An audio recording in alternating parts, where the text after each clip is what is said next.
Heidi ho, good neighbors. How are you? It's Phil Russert in the house. This is Creatorcon Q&A. It's episode 114. It's the countdown to the end. We are going to be stopping the Creatorcon Q&A at the end of October. In the meantime, we've still got some great guests before that happens. Actually, we might have some free giveaways tonight too from myself, and I'm not sure if Edgar does as well. But anyway, hope everybody's doing well. I hope you're having a great week so far. Please share this out right now. That'd be great. I'm sharing it out now. Let everybody know that we're here. We have a really cool guy and a really cool guest tonight. And we're, of course, going to talk indie. And we're going to talk creator-owned. And we're going to talk about some cool stuff, especially if you like kaijus. So, tonight's guest, Alfred, did you hear giveaway? Tonight's guest has been on before, and he's a really cool guy, a very interesting individual, and has a really great book out, Amerikaiju. I can hear you now. Oh, not much, so just plugging away. My usual. Oh, is there a bad delay? Yeah. Oh no. You do me a favor. Is that on my end? Do you think? Is it? How are you? Do you hear me right now? Oh. Log out. You were saying to log out? And come back in.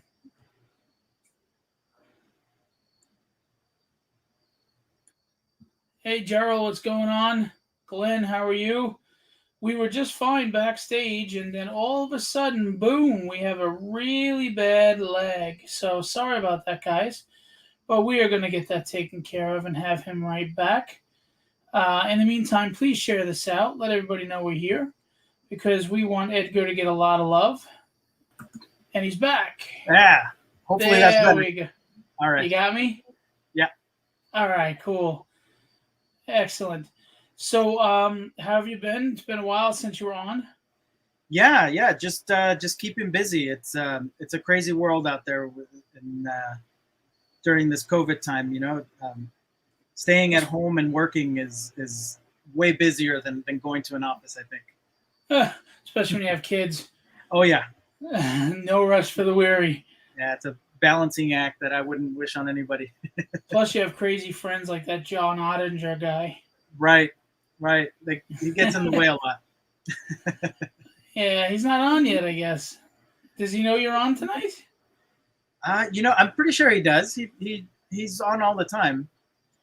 I should text him and let him know. Yeah, tell him, get your butt on here. Watch the show. Let's go. Share it out. I'm sharing as we speak.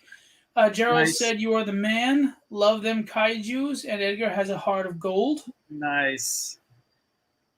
I paid him well. I was about to say, Gerald is a big fan. Gerald, I don't think I've ever heard Gerald have a bad thing to say about anyone. And if he does, I would really be cautious of that person.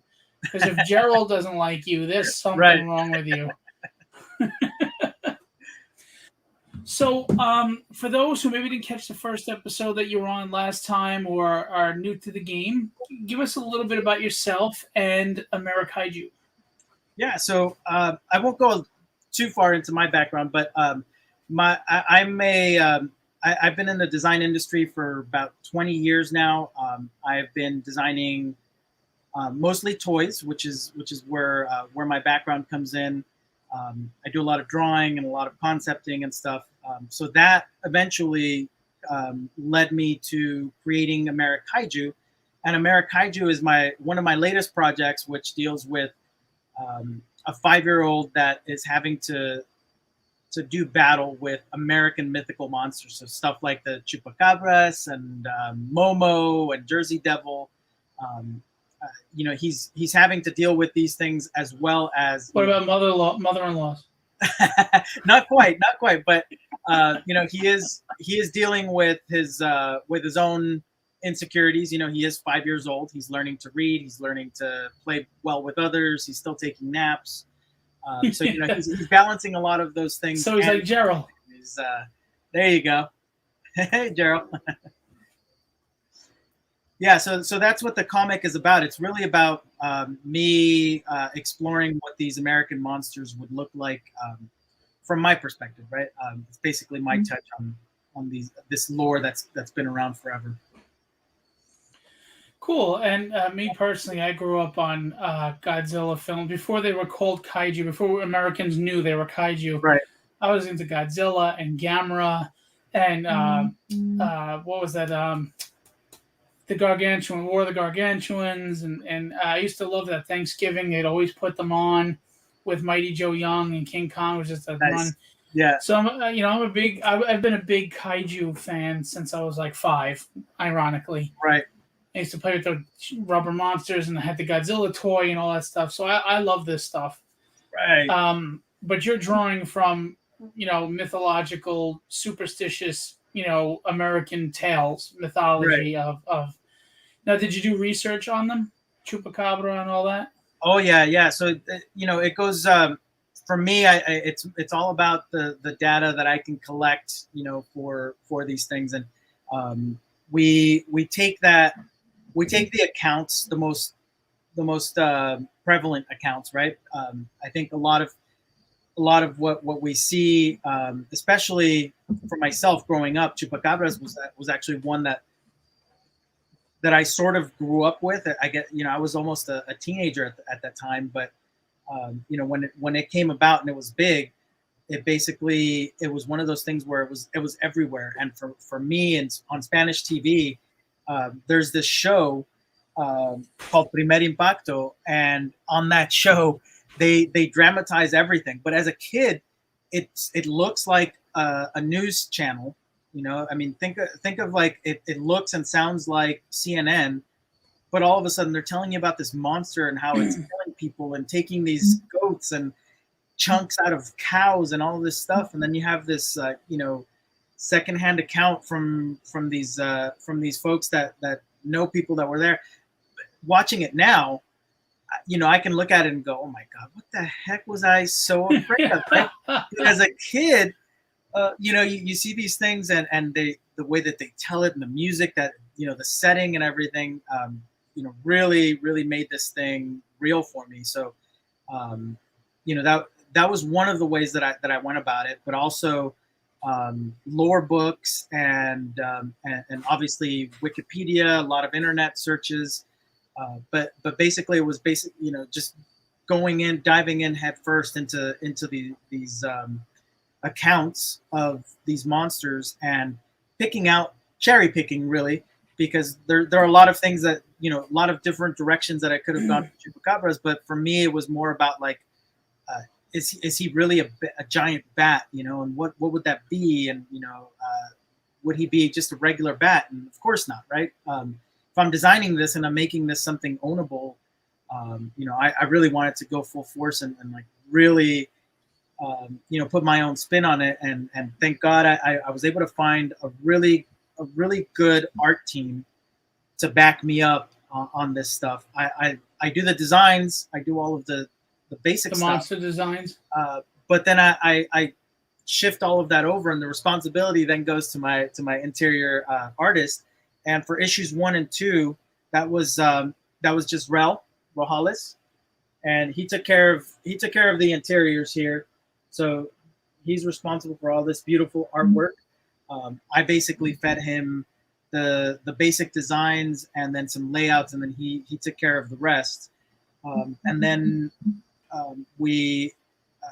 I also have another artist that's currently working with us for issue 3, and that's Danielle Caval. And again, I mean, just a different style, but definitely took the idea that I had, that little seed of an idea, and like really blew it out into something super cool. Something that I think monster lovers in general could enjoy. And so right now, issues 1 through 3 are introducing you to the world and introducing you to the monsters that exist, some of them, and basically showing you what they are in their regular form. A twist on for me in my story is, think of it like a mirrored version of Power Rangers. In Power Rangers, you have the 5 teenagers get together and make the Megazord. In this case, it's one kid fighting against these monsters that together create this giant monster. So you're going to see these big monster fights the way that you you were describing with with Mighty Joe and with King Kong and Ghidorah and all of those guys. We are actually moving towards that a little bit more.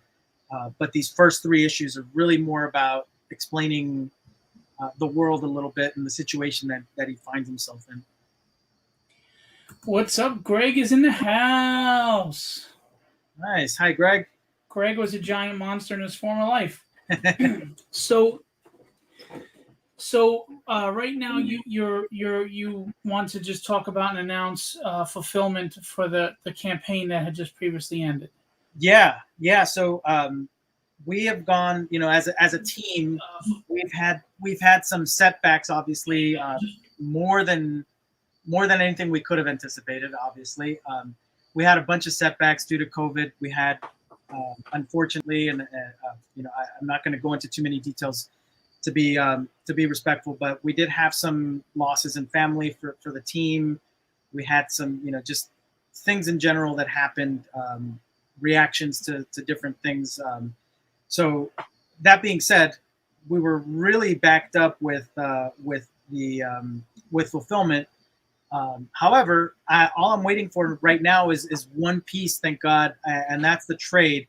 I sent that out to print a while back, and I definitely wanted to go with the best quality possible, and we're supposed to be getting those this week. As soon as those come back, we are ready with the regular comics. So these are some of the variant covers. Where am I? Some of the variant covers that we have going out to you guys this week.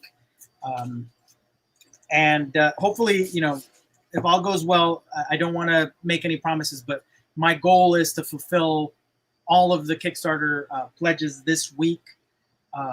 We already sent out a good portion of the lower tiers where it was just comics and no trade paperback. Right.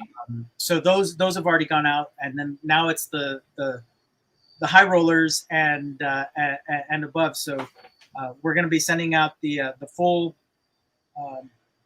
the full package this week. I didn't want to have to break up the shipping too much. Right. I'm a little too scatterbrained. What are you using for shipping? Do you use Pirate Ship? I don't. I've heard a few people say that Pirate Ship is good. It's great. It saves you a lot of money on shipping. I mean, you Really? literally save anywhere from $4 to $10 depending on where you're shipping. If you do international, like Canada, you could spend as upwards of $28, and you can get $20 on Pirate Ship. It's totally worth it. It comes right out of your account. You set it up in 5 minutes. And I'll even tell you, there's a printer I got that doesn't require ink or anything. Oh, yeah, the thermal printing thing. Yeah, right? This thing it's right here. It's freaking awesome. I just print up labels at the Yin Yang. I've saved a ton of money.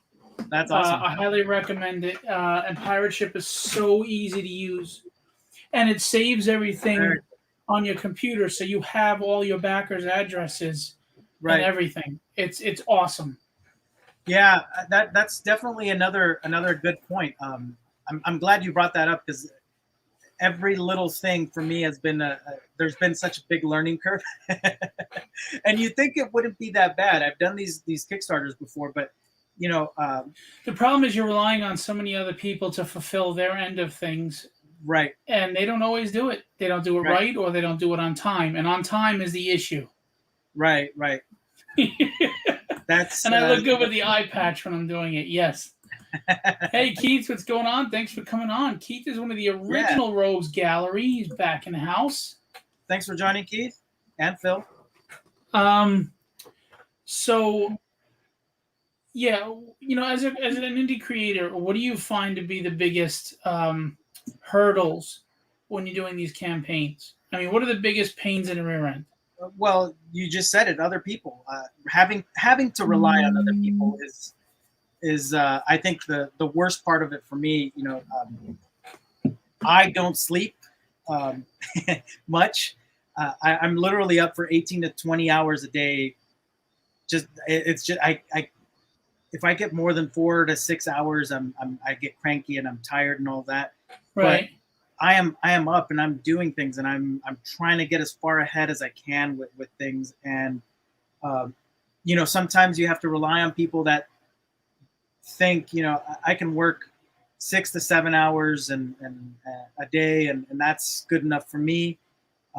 When you have somebody that's as nuts as I am, those two things aren't compatible. And finding people that are compatible with my I don't even want to call it work ethic because it's not really that. It's just I'm up. Look, I'll say it for you if you don't mind. There are people that want to get things done in this industry, and they treat it as such a business. They enjoy doing it, but they take it seriously. Right. That means meeting deadlines. That means sacrificing. I don't feel like doing it. Tough shit. Do it. Get it done. Especially when you have fans and backers, or you have artists waiting on your script, or whatever the case may be. Right. There's a certain sense of not just work ethic, but responsibility and pride that the people who really want to succeed put into it. And then there's a lot of people in this industry, and I hate to say this, sometimes I think some of these people pick this industry because they just don't want to work a 9 to 5, and they thought this would be easy cake. Right. But it's still work. It's fun work, but it's still work. You have deadlines. You have responsibilities to meet. You have obligations to meet. Your word needs to mean something. And you're going to run into as many people as I could say I ran into that are fantastic. You're going to run into those that it's like, dude, what are you doing? This isn't professional, Yeah, it's unfortunate, but I think for me that's the biggest hurdle is finding outside help that is compatible in that sense. And I will say that my art team has definitely matched that. I know that they're working on multiple projects and they've delivered regardless of the drama that unfolded in the last 4 months for all of us. They have consistently delivered, actually closer to 8 months now, but they have consistently delivered and they have met those things. And unfortunately, it's been, there's other aspects to this that fall short. And unfortunately, it's just one of those things that, it's a hard pill to swallow, but you have to just keep going. That's really all. What's the one thing that drives me nuts? The backers that don't do the surveys. You've reached out to them 5-6 times to get an address. Right. And they're not responding. I have 2 right here, all packed up. You've reached out to all packed up, and they're not responding. Hey, Roy, what's going on? How are you? Hey, Roy. Roy did a killer cover for me. Unbelievable cover. If you ever get the chance, you should really talk to Roy about doing a cover because he's phenomenal. Is that one of the ones you just posted or recently? It was for my Indiegogo, and it's just it's so good. I'm pretty sure I caught it. Oh yeah, I can't show it off. Well, no, it's not about my comic, so it's about you. But sorry, I was in mode to help show Roy, but then I realized I don't want to promote my comic on your. This is your spot. So I don't do that. Some people use their show as a platform to talk about their stuff, and they use you to do. I don't do that. It's for you. I can go on video anytime I want. Yeah. So, you have issue 4 that's about to launch. When is that going to launch?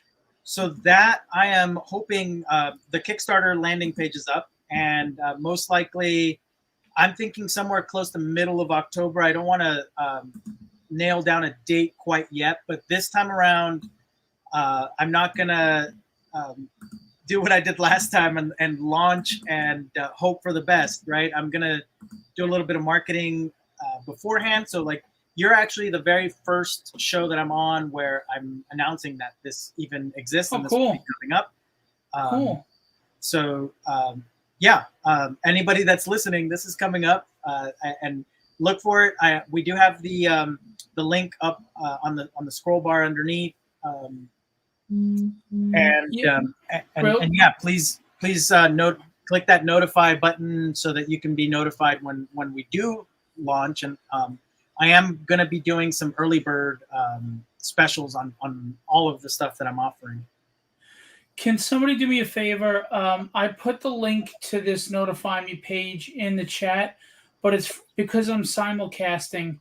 It's coming from the Creatorcon pages. So if you're on Facebook, you're not seeing it, the link. So if someone like Greg Johnston or Keith Brunswick could please take the link and throw it in the chat here so people can link on it. Hit that notify me on launch.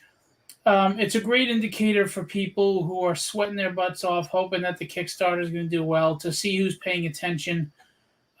It takes nothing to just hit notify me on launch, and then you get an email saying it launched, and then you decide to look at it or not. So, and I'm hoping it's also a good hack to get Kickstarter to notice my my project, beforehand, so that there's at least some some motion behind it.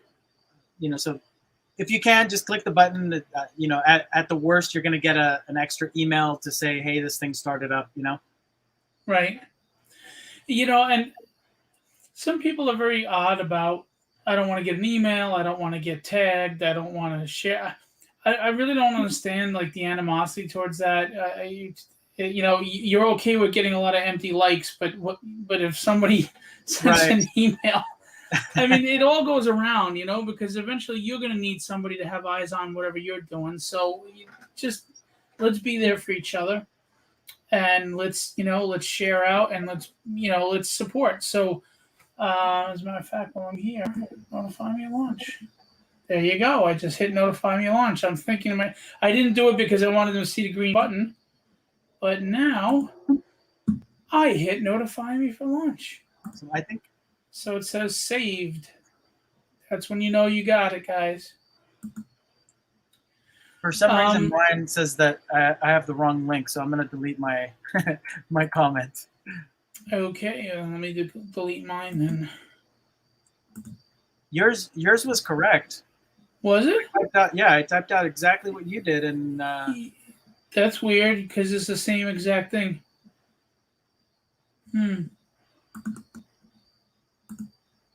I'll put it back in.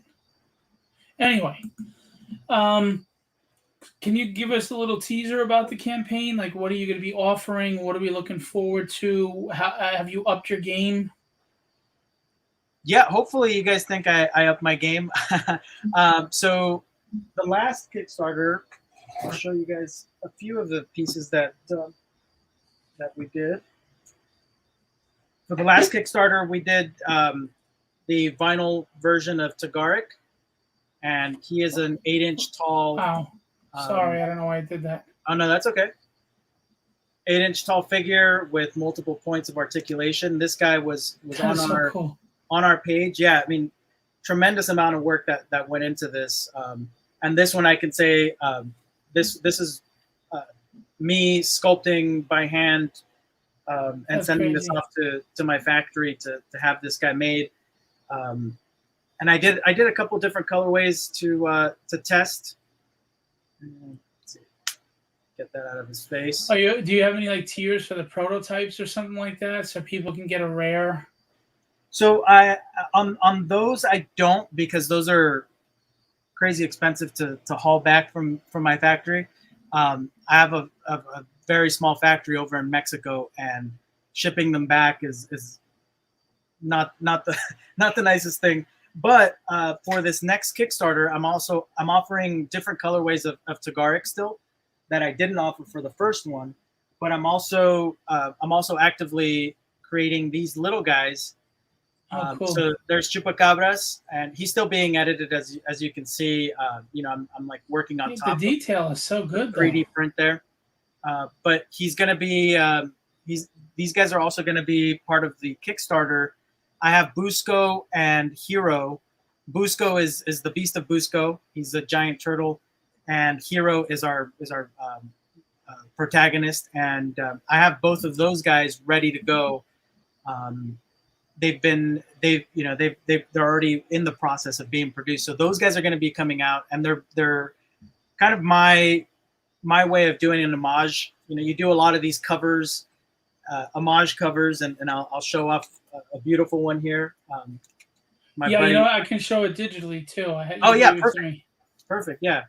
So there's my buddy Ryan Tumaliwan, who did this Todd McFarlane cover there. And yeah, if you don't mind. Do you already have it, or yeah? So yeah, he did. I took this and I was like, you know what? What if I do, instead of another variant cover, variant homage cover, what if I do an homage to something that I grew up with? And of course, currently my 5-year-old doesn't play with them anymore, but my 2-year-old is super into little people. And basically what I did is I modeled these guys to some degree after little people. They're going to be in that same vinyl feel, same size. They're going to be about 3.5 inches tall, so a little bit taller than your right. Typical little people. But it was something fun that I really wanted to bring a different flavor to this next Kickstarter. So that's going to be one of the bigger changes. I'm also going to be doing a few. I'm actually still in the contract talks with more artists for variant covers, but I really love the variant cover thing. It definitely worked out. A lot of people definitely spread the love and like really, the ones that I'm waiting on to fulfill right now are mostly the people that got the entire collection.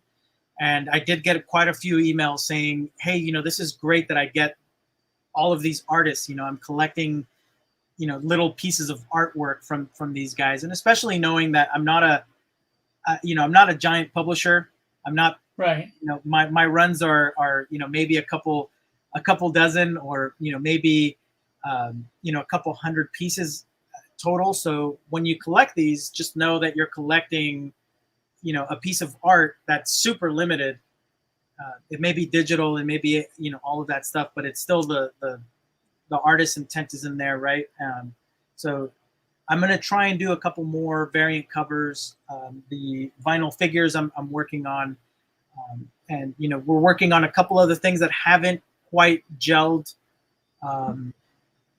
So no announcement quite yet, but there are other surprises coming, hopefully, in the next couple of weeks. Cool. Do you want me to show off some of the art that you sent? Yeah, that'd be great. Yeah, and I could talk through who the artists are. Sure. So this again, Ryan Tumaliwan. He goes by Ryan Oda King on Instagram. Definitely give him a follow. Go to the website if you want to follow any of these artists. They're tremendous artists. Ryan is a colleague of mine. He actually is also a toy designer. He works for Warner Brothers. He's on in their licensing department. Very cool. So he does a lot of beautiful work, and he does drawings every single night, like a live drawing for people. Oh, cool. Yeah, it's a nice cover. And then we got this one. So this is a really cool team up. This is one of the main covers or classic covers. Javier Giangiacomo. This guy is out of Argentina. He's become a really good friend of mine. We actually started with him as the interior artist, and he had some family issues and things to deal with. So we ended up using some of the art that he created for the interiors as tests and stuff for the first cover. And then this is cover number 2 for issue number 2. And he was so excited. I sent him the final scripts, and he whipped this thing up. I think, I got in touch with him on a Tuesday, and by Thursday morning, he had already whipped this guy up and sent it over for me. Nice. And the team up part comes with the colorist. The colorist is actually my interiors colorist, who I chose specifically for his style, right? Miguel Gaton is my interior colorist. And let me tell you, this guy is an absolute beast. Couldn't be any nicer, more hardworking colorist. This guy whips stuff out so crazy fast for me. And changes are super easy. The way that he layers things in there, even a caveman like me can understand the layering in Photoshop. So this guy is tremendous. He does great work. Very cool. Chloe is a really good friend of mine, good friend of the family's actually. Young artist, and I just love the way that she threw part of the narrative in there. This is Ike in the center before he becomes Hero. He transforms into Hero, who he's holding as an action figure in the middle. And he's busy being a kid, and his mentors are like, "Hey, look at this monster out there!" Right? So I just love the way that she threw in the narrative into the cover. Very cool. I love Out the Window. It's all the stuff I grew up on. Right. Some Kickstarter ads. I'm going to start creating new ads for this coming Kickstarter, but this is basically what they look like for the last one. Another Kickstarter ad. Sorry. No, it's fine. I think you're going to get a good number of those in this one. Some of Gisrel's artwork on this cover. I still apologize to a degree for marketing as much and promoting as much as I do because I don't want to annoy anyone. But you know what? You got to stop feeling sorry and apologizing. Right. You got to get the book out there. They're not doing it. Yeah, it's that squeaky wheel comment, right? Yeah. Gerald says, "So good. Love this book style." Thank you, Gerald. This was actually a variant cover that I blew out into this horizontal view. This was Bon Bernardo. He typically does a lot of portraits for folks that want to be portrayed as Power Rangers or just Sentai in general. He does phenomenal work. So if you're looking to become a Sentai, this is your guy. Reach out to him. I love the monster that they're standing on and get the eyeball. That's very cool. That's really cool. Now, forgive me if this is a stupid question, but do you ever watch monster movies to get ideas, or do you purposely stay away from them so you don't get influenced by them? Well, I'd like to think that I would be smart enough to stay away from them, but I end up watching anything that has a monster, and it just sometimes I don't like the movie or the storyline, but I'm mesmerized by the monster designs, or by even sometimes I was watching a movie recently, and there was this chicken monster in it, and I was looking at the chicken feet. The way that they made the chicken feet was just really interesting to me. And my son was like, "What is this?" And I was like, "I don't know, but it's the design that the way that they did the chicken legs. It was just hilarious to me." But I latch on to things like that, and not so much the storyline. So for me, even with comics growing up as a kid, I very rarely read the actual comic. I was looking inside for cool poses and all to draw for myself and to copy and emulate, Well, I mean, I always say, there's some people that totally avoid something because they don't want it to be influenced, and there are people that say, "I want to use it to reference and this and that." Right. I think there's a good balance of, you don't have to stay totally away from it, but be cognizant that you're not stealing anything. I mean, exactly. Yeah. You can get motivated by looking at these things. Right. Yeah, and I think that's a balancing act everybody has to work out for themselves. This is another phenomenal artist, good friend of mine. He goes by Butcher Lee on Instagram, and just I love the textures on this guy. I believe he did this on his iPad, believe it or not. And this he churned out, I think, overnight. I like the color palette. It's gritty, it's textured here, but It's really cool. Yeah, there's enough of a focus, and you see that. For me, art college taught me the whole the golden ratio, right? And you see that swirl, and he's like just dead on center of that. You have the monster's eye and Hero riding the monster, and it's like perfect because those teeth travel. They help you travel upwards into that spiral there.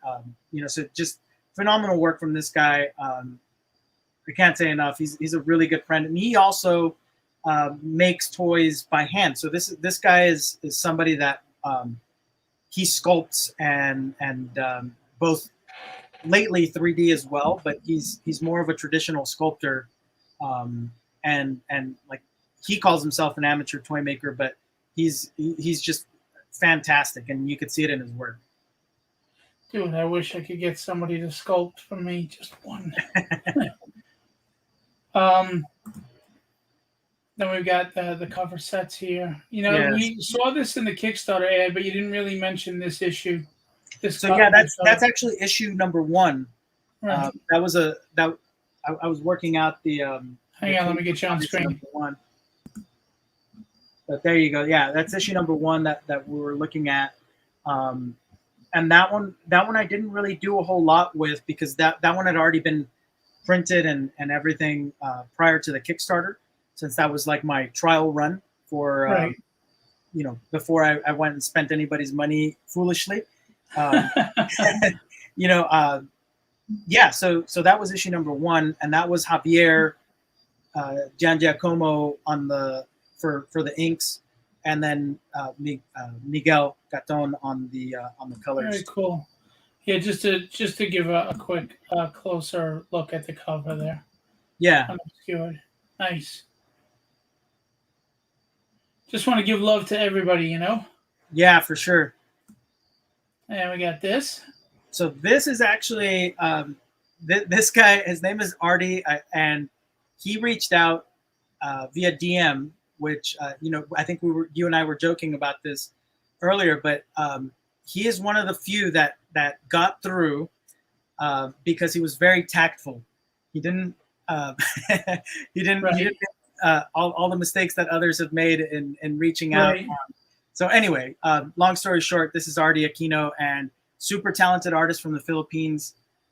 He reached out and wanted to do this cover, and we worked out compensation with him and got this to work. What I'm thinking for this guy is it's going to be a full spread cover. So this, I'm not quite sure when it's gonna release, but most likely for this next set of issues. Very cool. Really nice. I don't know what it is about the Philippines and Brazil, but they just it's something in the water. But is there a bad artist either way? Yeah, Roy knows him apparently. Roy, my interiors artist, my interior colorist, Artie. There's a bunch of people that have done work for me. And speaking of Brazil, this is Cairo Rocha, and he is out of Brazil. This was a variant cover that he did specifically for H&A Comics. You can follow H&A Comics on Instagram as well. It's H_A and _A, something like that. It looks like Handa, but H&A Comics. and these guys, they wanted to do their own cover, but they wanted to have a hip hop feel to it. So we did an homage. Cairo did an homage to MF Doom, and it just is amazing to see how he translated MF Doom's cover, the album cover for Food, and made, applied everything to Amerikaiju style, right? I mean, he threw in a bunch of things like the cereal bowl says H&A Comics, and in the way that it's spelled. He threw both Sid and Van, the red and the blue mentors. He threw in an old design of mine for the cereal box. I did this cereal box I think back 2007 or 2008. And that was my figure named Yo. And I sold these giant cereal boxes. They looked like Kix cereal boxes because they were so orange, but inside was like a T-shirt and a comic and a figure. Cool. You know, I've been making figures for such a long time now that that was one of the first boxes, and that you know, it was fun that he threw that in there. You know, a lot of good thought process going into these covers. Very cool. I think that's everything you've shown me. You gave me, so because this is the cover. So is this an ongoing series? Is this going to be a limited series? So yeah, when I started out, it was meant to be a limited series, but you know, there's been, for me, I've learned to write. I kind of got forced into writing, but yeah, I think now that I've got the hang of it, and I can focus on the writing and not so much, you know, doing the writing and the drawing, you know, designing, drawing, and Right. layouts, and, you know, et cetera, et cetera. There's a lot of steps that go into making comic, as I'm sure you know, but you know, not a lot of people outside of those creators know that there's so many steps that go along the way. But now that I can, there's a lot of little things you have to keep track of. Yeah. Right. Yeah. And now that I can focus on the writing and not have to worry so much about, you know, having somebody around that understands my thought process and can translate my drawings into the final that I'm looking for. That's so important. Yeah. My team is everything right now. And you know, I love my team, and I love the work that they've been putting out for me. So, you know, they're going to continue getting work as long as I can continue paying for it. So. That's what I try to tell everybody. Just please remember, guys, you know, there's so much money being spent to make a book. Oh yeah. Between paying your penciler and or inker, depending on if they're doing the inking themselves, you still pay extra for that. Colorists, letterers, maybe an editor. Some people don't do the editor, but it's usually a good thing to do. Supplies, you know, the printing is just absurdly expensive. Yeah, we were talking about printing earlier. It's a big deal. If you want to do these variant covers, you know, you're going to be paying per cover for some of these printers, and that's you know, a 2,000 piece order, like I was just talking about earlier before we got on the show. 2,000 piece order is being charged the same way a 100 piece order is, because you're ordering 100 of each or 200 of each, whatever it is. So when you average it out, you know, that money goes really quick. Oh yes, it does. And you know, and that doesn't even count if you're getting variant covers and you're paying these other artists. And sadly, in the indie scene, you do need variant covers. I mean, statistics show that variant covers, you know, campaigns with variant covers do well. They do more than if you don't. And you have to, and stretch goals. People don't think about that. Those things don't make themselves. Bookmarks and trading cards, and in your case, these awesome figures that you're doing that are like how big? I mean, that all costs money. Yeah, and believe me, the amount of money I've put into just this mold, you know, just the mold by itself is, you know, way more than I got in the Kickstarter. But for me, you know, like I said, I'm a hard-headed guy. If I want to do something, I'm going to do it. I'm going to figure out one way or another to move forward and plow ahead. You know, I hear that. For me, it's more out of love and you know, when you break it down, it's a selfish way for me to leave something for my son as that legacy. I think we talked about that the last time. You know, it's a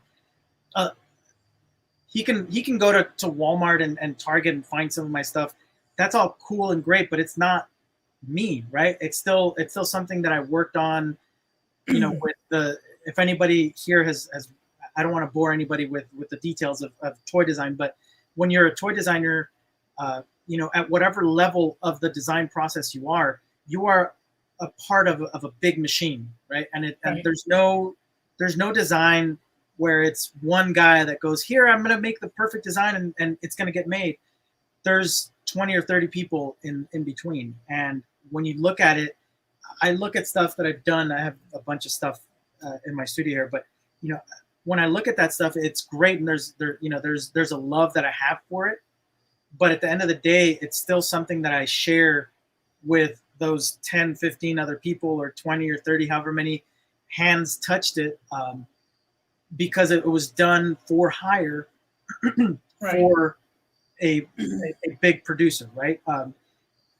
In this case, it means so much more to me because it's something that I created, that I have that control over.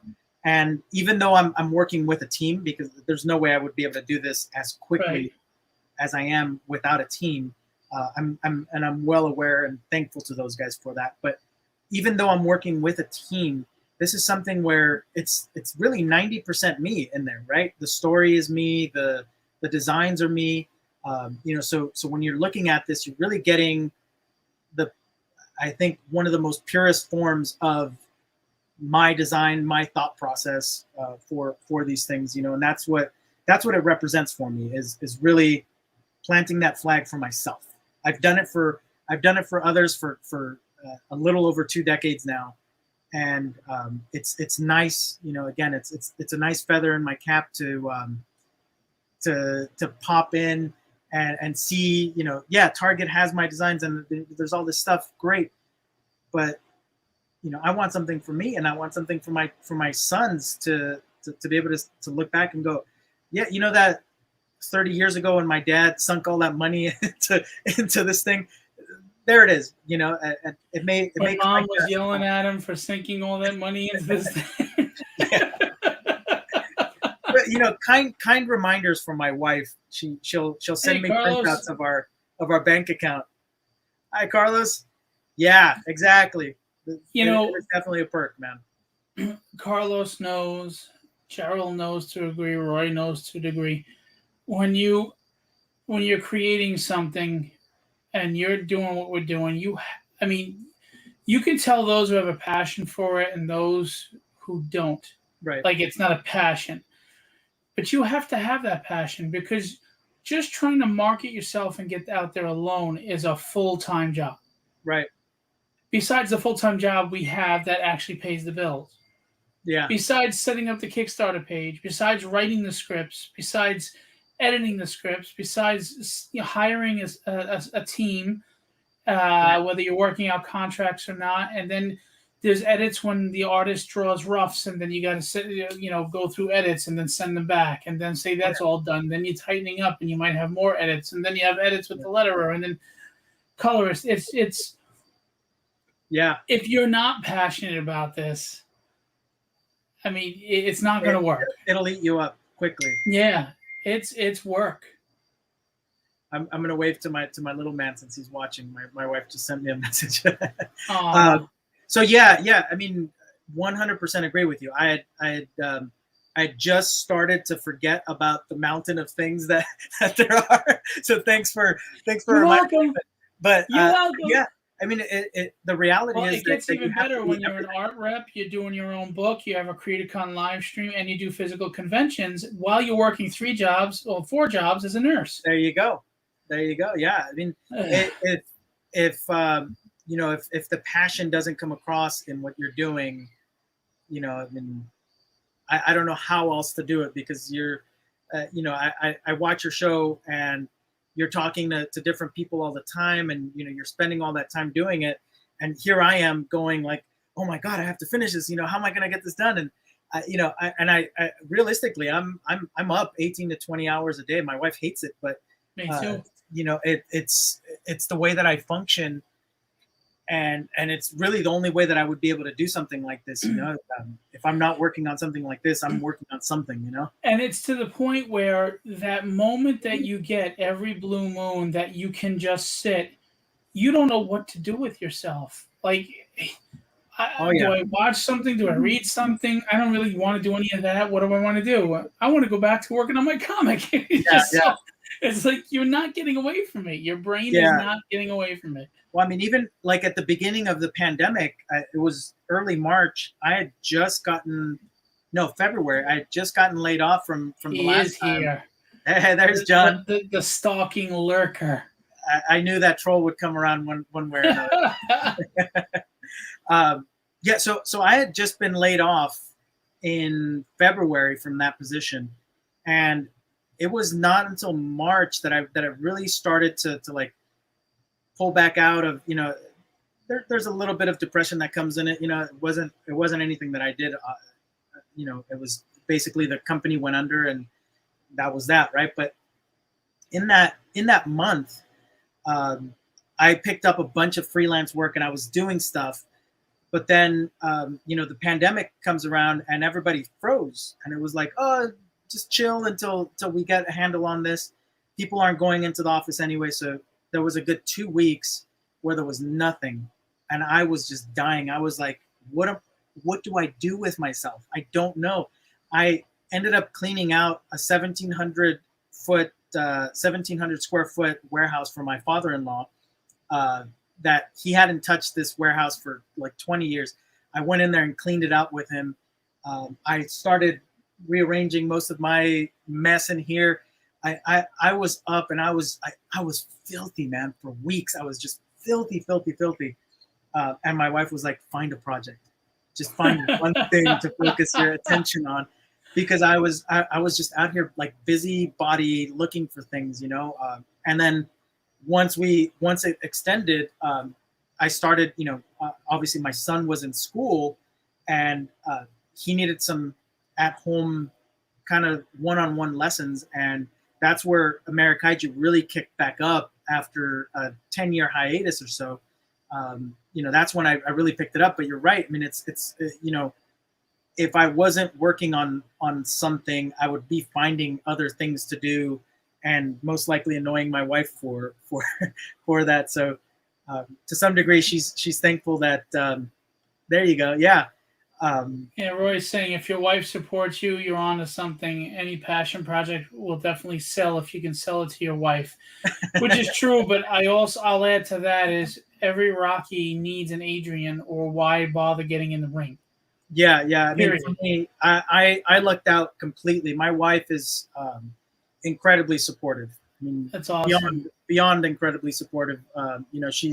She helps me out with the editing. She'll look through these things and make sure that I'm not making big mistakes, even though I still make them. But she's supportive not only in that way, but like she's also kicked in for some of these projects.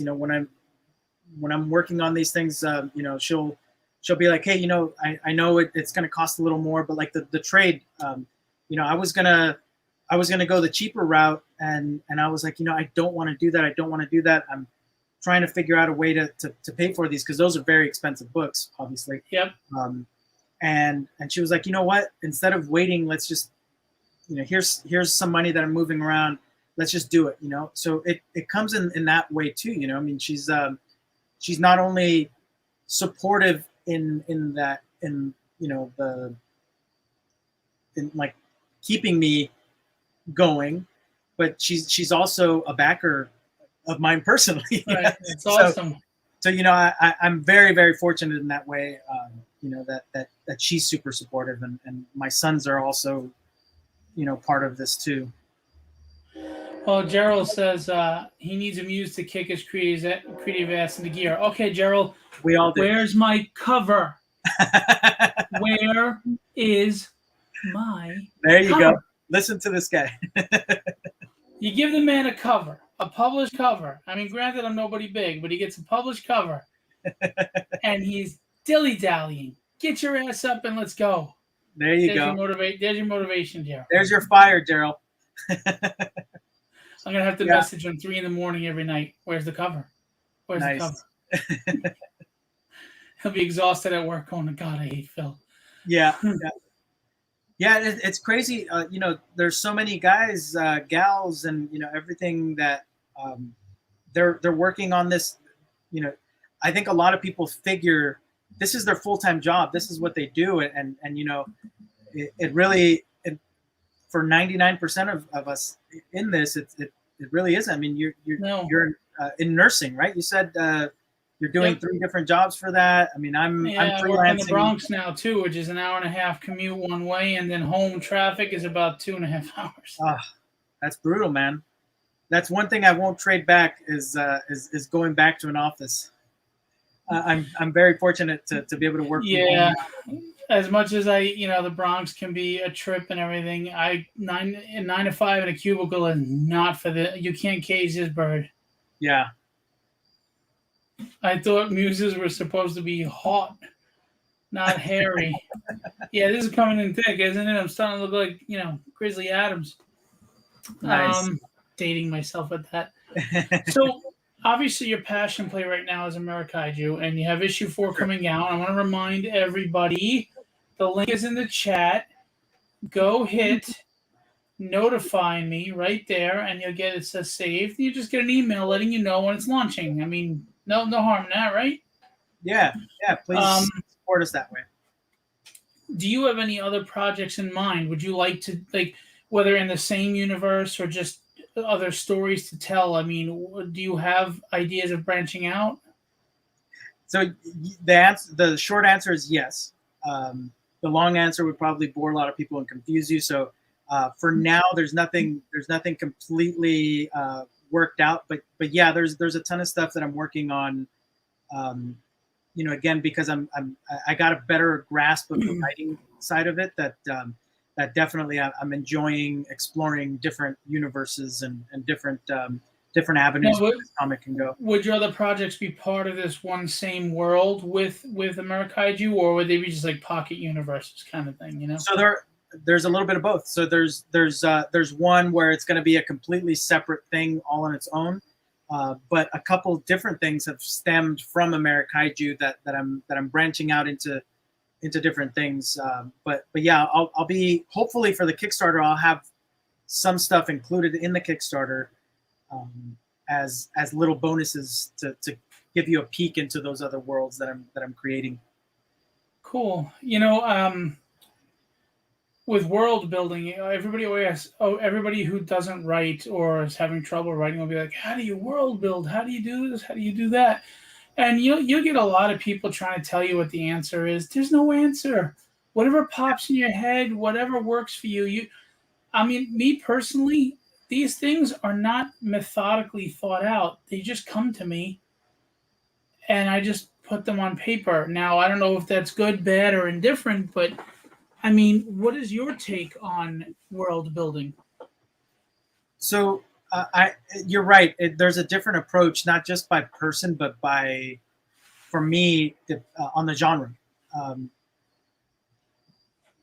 For my quote unquote 9 to 5, I do world building for large brands and companies, and I've done that in the past where I take one approach, and that approach doesn't really get recycled, at least not much of it.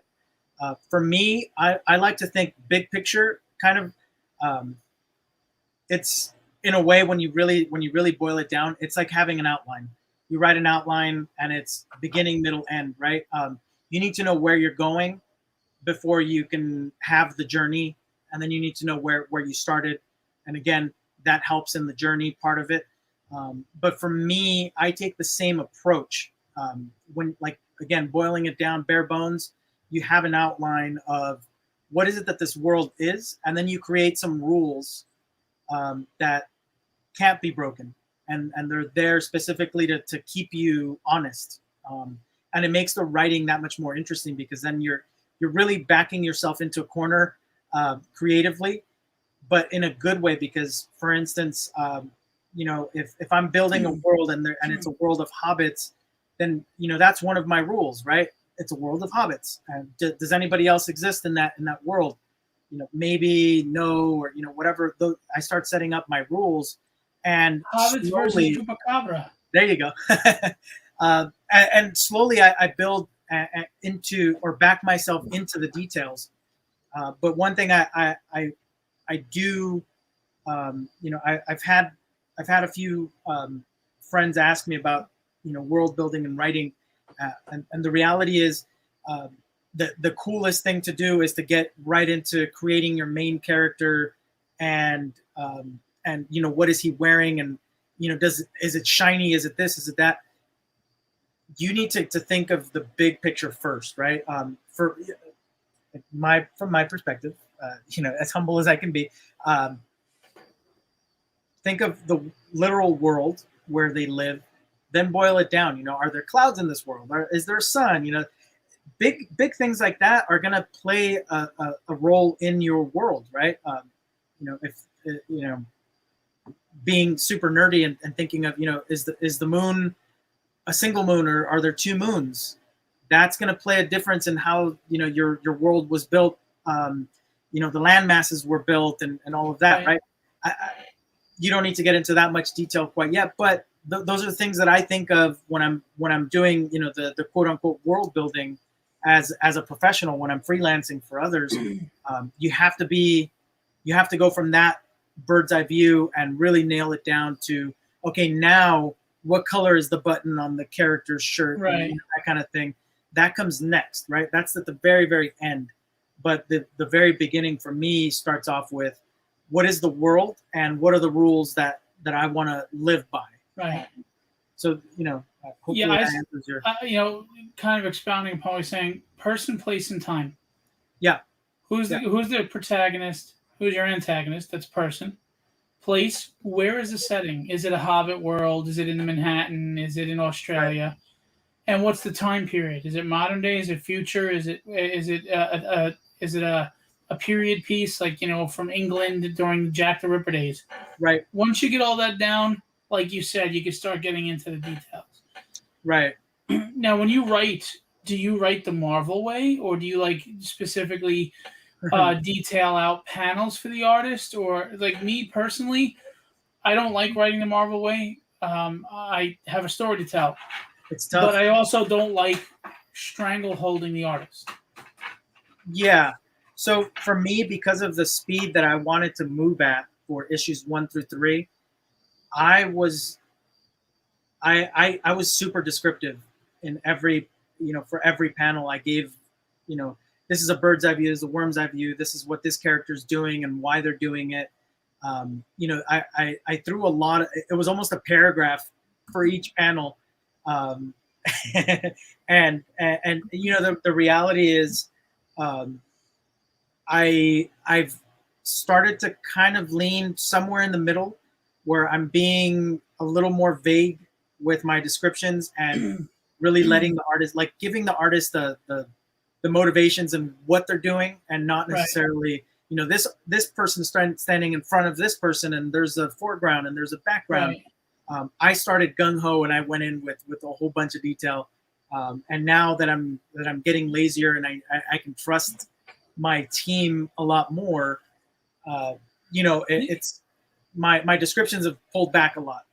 I'm very descriptive with the choreography of fight scenes. When it comes to the exposition part of things, I just tell them where they are, who's involved. And I might say someone's sitting behind the desk on the phone or whatever.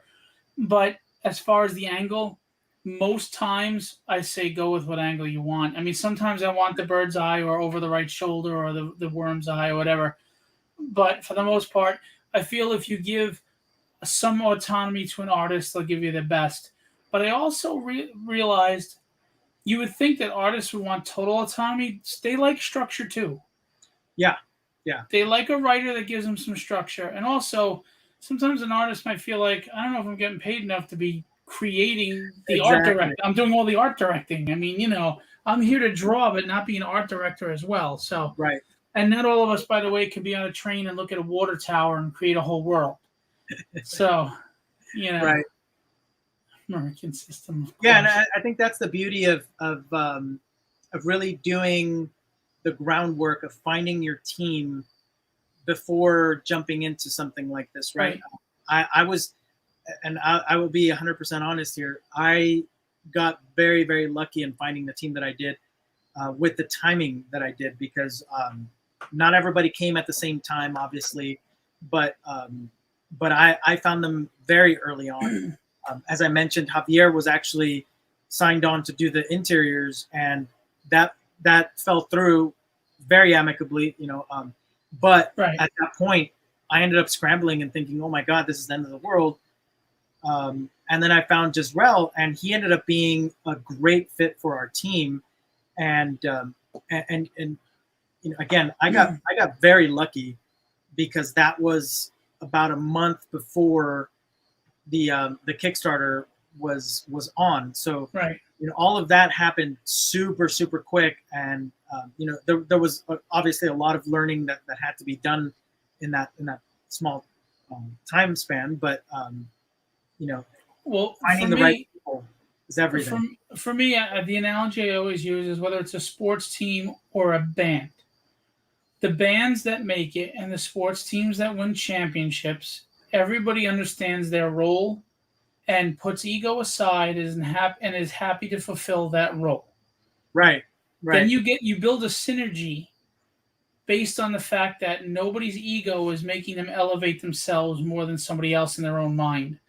And when you all of a sudden have a team member that feels that their ego needs to be satiated and you have to cater to that ego, I'm now not focused on the project. I'm now not treating everybody fairly because I've got to pay all this attention to stroking your ego. Right. And that's when crap falls apart. I mean, look, rock bands are the perfect example because they're a 3 or 4 piece band, just like a comic book is a 3 or 4 piece, 5-piece band. It takes one ego to start gunking up the works. Yeah. So, so when you work with people that are just, hey, I love what I'm doing. I appreciate what we're doing. I know the role that I play. And I understand my role is just as important as everybody else's role, but not more or less. Right. Let's just get it done. Your pride has to be about the project. Right. No, and that's actually why I can't work with Yoko. I mean, John. Yeah. There are bands with no egos. Rush is an example. Anyway, yeah, Yoko Ottinger. I hear the singers are the worst. Greg Johnson's a singer in a band. Yeah, you got everybody treats the drummer like the roadie. That sucks. I'm a drummer. Anyway, look, it was great talking to you. Thanks for coming Likewise. out. I want to remind everybody right now, please. Greg was kind enough to put it in. Greg, can you put the link again at the end of the chat here so people can find it easy? Click the link. Just hit the green tab that says notify me of launch. It's real simple. It costs you nothing. They don't ask for information. You hit notify me, and then you just get an email when it's ready, when it launches. And you know what? If you're into giant monsters and if you're into mythology, the mythological monsters in America and all the folklore and fairy tales, this is going to be up your alley, And if you're into just fun adventure, a 5-year-old who's going up against kaiju, I mean, I'm sold. Yeah. I was 5 when I started loving kaiju. Gods before they were called kaiju. To us, Godzilla and Gamera and King Kong. I mean, I love that stuff. War of the Gargantuas.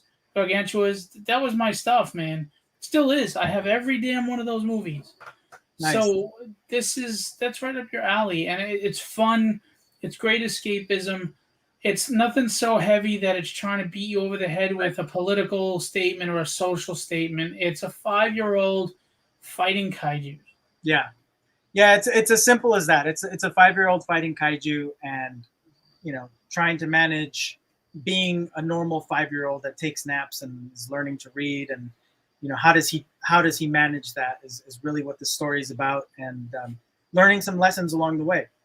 Like I said, this was initially written for my son to teach him some lessons about not only teamwork but also not giving up, and how to get back up and that kind of thing. So if you like monsters, this is a great little comic from my perspective, if I can say that. And yeah, the art is great. There's so much going into it. Please click the button. That little green button.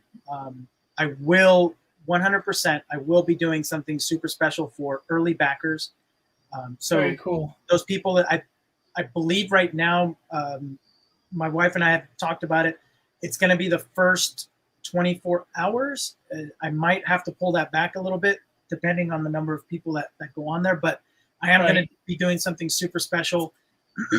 No reveals quite yet, but there is going to be something Tease. for all those that are on the Kickstarter page early.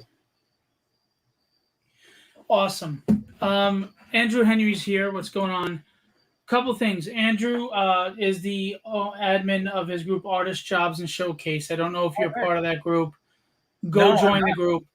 Andrew is one of the best admins, if not the best admin. He doesn't have like a god complex. He doesn't knock you over the head with rules and stuff. It's a great place to showcase what you're doing, or even network with artists. He posts jobs. So Andrew, please drop the link to the group. Yeah, please. Gerald, of course, as always, he only stalks my show to steal guests. But what are you gonna do? What are you gonna do? And Carlos, please obviously drop all your links to all your books that you're selling. John Oninger, I always offer to do that, but he doesn't do it. I think he's too good. But Greg, I know it's not music related, but if you have a show coming up, drop your next performance. Show a link if you want to us. Andrew says you've created a great art and concept. You have to be proud. Thank you so much, man. I appreciate that. Guys, I don't mean to beat over the head with this, but it's all great to say, great job. It looks great. It's wonderful. That doesn't get the book out there. Hit the notify me button and go back to project. They're not expensive books. Yeah, and anyone that can share that's even more appreciated. So if you can click that green button, that's share great. It out. Share it out, even better. And then when it comes to it, if you can click on even $1 would help out a ton. So absolutely. I mean, listen, one share could get him even one backer. I mean, that's one backer is fantastic. We work. I think the hardest part is marketing and just getting out there. We have to get out there. And Gerald's saying you should go on Comic Cast. So Comics Cast. I'd love to do that, Gerald. We'll definitely talk. Yeah, that's what it's about right now, is just getting the word out there, so I don't make the mistake that I did last time of going on your show and saying, "Hey, I only have 12 days to go, man." Hey, Gerald, can I get on your show for my Kickstarter launch before it's over? There you go. I know I'm not an artist. They're snobs. If you're not an artist, they don't get you on the show. You have to have an artist there drawing with them. Otherwise, they got no time for you. It's a fun platform that they have. Yeah. I'm kidding. They're great. I love Joe and him. I love those guys. I love what they're doing. It's fantastic. The Kickstarter's not up yet. We above Greg Johnston put in the link to the page to notify. Greg Johnston had it up 1, 2, 3, 4, 5 posts up from you, Carlos. Greg Johnston put the link in there for us. Thank you, Greg. Thanks for doing that. Look at Gerald. He gets so defensive. He's so cute. You just throw the line out and you reel it in. You just reel him in. He just bites. He's like, I made a show just for you. And I do appreciate it. Anyway, look, it's always good to talk to you, Edgar. You're welcome anytime. The Creatorcon Q&A is going to stop. I only have a few episodes left. But when your campaign's coming on, you hit me up. We'll try to fit an episode in to support, because I like to try to support everybody as much as possible. I understand the grind. I understand the hustle. I understand the desire in your heart to just have this out there in people's hands, and it drives you mad. Yeah, because I know one thing is mutual, so yeah, and I don't want this to sound like a bitter thing, because there's a lot of deserving people that are doing well, but there are some projects that I see are doing really well, and I'm like, I'm happy for them, but I'm like, how are they doing this and I'm struggling here? Yeah. But I'm happy for them. I want everybody to be successful, whether it's my thing or not. That's human. Gerald, it's CreatorCon interviews are going to end after October. Anyway, it was good having you on again. I appreciate you being on. This time it was out that guy, that water tower guy. He slows things down. He's a funny dude. I really, really, really like John Ottinger. I greatly like him, greatly respect him. He'll like disappear and not talk to him or hear from him for a long time, and then out of nowhere, he's like, "Hey, what's up?" Yeah. He's got question marks going. We're just poking fun at you, John, because we love you. Anyway, look, have a great night. I wish you a successful campaign. I will be there backing and supporting and sharing. You know you can always share to my page, or you can send me a DM, whatever to post. Sometimes sending it to me to post is better than to share. I think you reach more people. Facebook shuns on sharing. They don't want you getting out there. Yeah.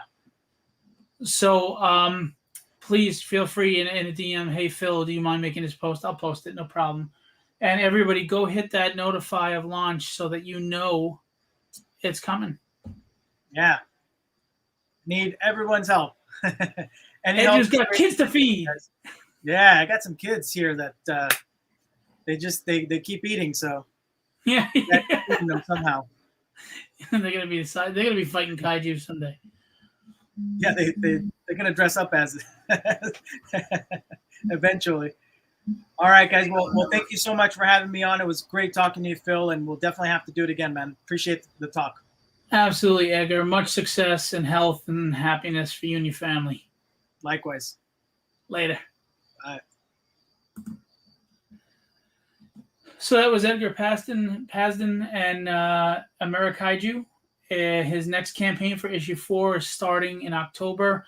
Please go hit the link that Greg Johnston was kind enough to put in the chat to go hit notify me of launch.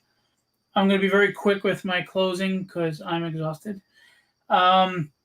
Tragedy issue 2 is tentatively slated for November 1st. Run into a few snags myself personally that have made things difficult, but Ricardo is coming along and kicking ass. I mean, really stepping up on these pencils. The letters are done for the first 9 pages, and Jason is doing a phenomenal job. Getting in some amazing covers. I just posted one today from Al Garza, and Al usually does pinups. He did a really nice, gritty cover with great composition. Alex Sinclair is supposed to be coloring the cover as long as he has enough time. So that'll be, that. And we're just plugging along. And I hope to get back to writing soon. I've written 17 issues. I honestly should have been at like 35 by now, but work gets in the way. Anyway, so I just want to remind you, we also have a live art sale with the guys that I rep and a couple other guys that I don't rep, but they're just cool dudes, and we brought them on. It's going to be the Saturday after Black Friday, November 27th at 8 p.m. live here.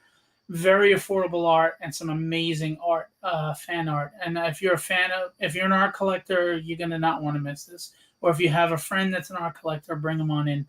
It's going to be worth your while. It's going to be a lot of fun. And please support the artists. I also just want to remind you, if you have not read Tragedy and you are interested, for $3, you can get a 7-day rental of the PDF off of my website, www.belegendaryillustrations.com. That's BElegendaryillustrations.com. $3 PDF of a 7-day rental. Now, you may ask, why is it 7 days? Because I'm not requiring a membership to get in there, and then I don't have like all the locking, all that stuff. So if I just leave it open for $3, you could buy it, and for the next 10 months, you could be passing it out to everybody. I can't have that as much as I want to get it out there. I also have $2 issues because they had printing errors on the cover. The resolution was low. It's still a beautiful book. The interiors are perfect, but the homage to Todd McFarlane's Hulk 340. The resolution was 72 DPI by accident, and I have a bunch of those. I'm selling them for $2 if you want them. Rare misprints. Anyway, we're plugging along. We're doing what we can. Please back Tragedy. Please tell your friends about Tragedy. Chapter 2 is coming, and if you read the first one, you're going to want to know what the hell happens if you find out what happens. So please back it. Creatorcon Q&A will be ending after October. Hopefully I can get through October. I won't say forever, but it's stopping. It's too much right now for me with working 15-hour days. I literally was working from before 9 this morning right up until I spoke to Edgar and got on live. So I just can't do it. It's too much. Anyway, I really appreciate you guys. I appreciate you coming out. I appreciate Edgar and everybody that grinds and busts their ass to try to get their passion out there, their love. Don't quit. Keep going. Even when life throws you some hard shit, throw some hard punches back. Take the hits. Fight back. All right? I appreciate all of you. You guys, I hope you're happy. I hope you're healthy. I hope you're safe. And I hope you keep fighting no matter what comes at you. Okay? Be legendary and have fun storming the castle.